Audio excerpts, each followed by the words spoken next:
Good morning students. जैसा कि आप लोग चैप्टर पढ़ रहे हैं पार्ट 2 फिजिक्स का पार्ट 2, ठीक, और उसमें भी आपका पहला चैप्टर प्रत्याश वाला था, सेकंड चैप्टर चल रहा है दाब है, दाब के बारे में पढ़ रहे हैं। इसमें बहुत ही इंपॉर्टेंट थ्योरम पढ़ेंगे आप, बर्नौली थ्योरम आगे। इससे पहले कुछ चीज़ें हैं उनको देख लीजिए। तो आज हम आदर्श द्रव के बारे में बात करेंगे। देखिए आदर्श द्रव, इसको आइडियल लिक्विड भी कहते हैं, आइडियल लिक्विड, ठीक है, आइडियल लिक्विड, ठीक। देखिए आदर्श द्रव किसे कहते हैं, ध्यान से सुनिएगा, लिखना है डेफिनेशंस आपको। आदर्श द्रव किसे कहते हैं? ऐसा द्रव जिसमें ये दो गुण पाए जाते हों। कौन से गुण?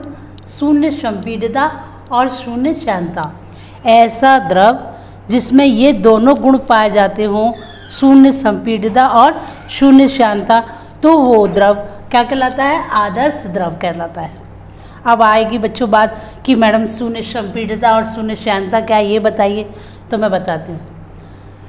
आदर्श द्रव की डेफिनेशन समझ में आ गई ना? आदर्श द्रव किसे कहते हैं? कि ऐसा द्रव जिसमें शून्य संपीड्यता और शून्य श्यानता दोनों के गुण पाए जाएं, तो वो क्या कहलाता है? आदर्श द्रव कहलाता है। अब शून्य संपीड्यता क्या है, सुना जाए। शून्य संपीड्यता का मतलब कि अगर कोई द्रव है, किसी चीज़ में द्रव भरा हुआ है, अगर हम उसके ऊपर दाब डालते हैं तो उसके आयतन में कोई कमी ना हो, तो वो कहलाता है शून्य संपीड्यता। आगे बात समझ में? क्या कि ऐसा मतलब कोई द्रव है और द्रव के ऊपर हम दाब डालें तो उसके आयतन में कोई भी कमी ना हो, तो वो कहलाएगा शून्य संपीड्यता। शून्य श्यानता, शून्य श्यानता का मतलब ये है कि आदर्श द्रव की जो शून्य श्यानता होती है वो क्या होनी चाहिए? शून्य। कहने का मतलब कि शून्य श्यानता कब होती है? जब द्रव फ्लो करता है तो द्रव की जो परतें होती हैं, द्रव भाई एक लेयर दो लेयर ऐसे लेयर के रूप में चलकर बहता है ना, तो ऐसा द्रव कि द्रव की परतों के बीच जो आपेक्षिक गति होती है, द्रव की परतों के बीच में क्या होती है? आपेक्षिक गति। और आपेक्षिक गति होने पर उस पर कोई घर्षण बल ना हो, तो वो क्या कहलाता है? शून्य श्यानता।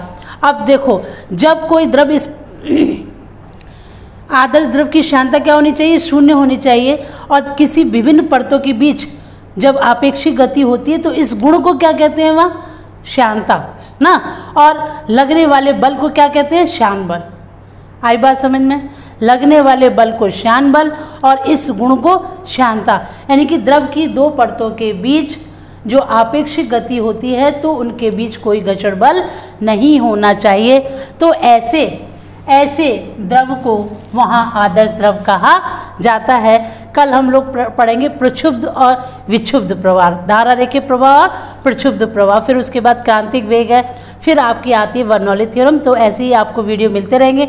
वीडियो आप बहुत अच्छे से देखिए, कार्य करते चलिए, जो भी कार्य हो आप उसको लिखते चलिए, ठीक। क्लासेस भी अटेंड करिए, जैसा आपके पास जैसा भी सुविधा हो, ठीक। तो ये पूरा टॉपिक आप तैयार करेंगे। आदर्श द्रव अगर आपसे कोई पूछता है तो बस आप इतना ही बताइए कि ऐसा द्रव जिसमें शून्य संपीड्यता और शून्य श्यानता पाई जाए वो द्रव आदर्श द्रव कहलाएगा। अब वो पूछे कि शून्य संपीड्यता क्या होती है, तो आप बता दीजिए कि अगर हम द्रव के ऊपर दाब लगाएं तो उसके आयतन में कोई कमी नहीं हो, तो वो शून्य संपीड्यता होगा।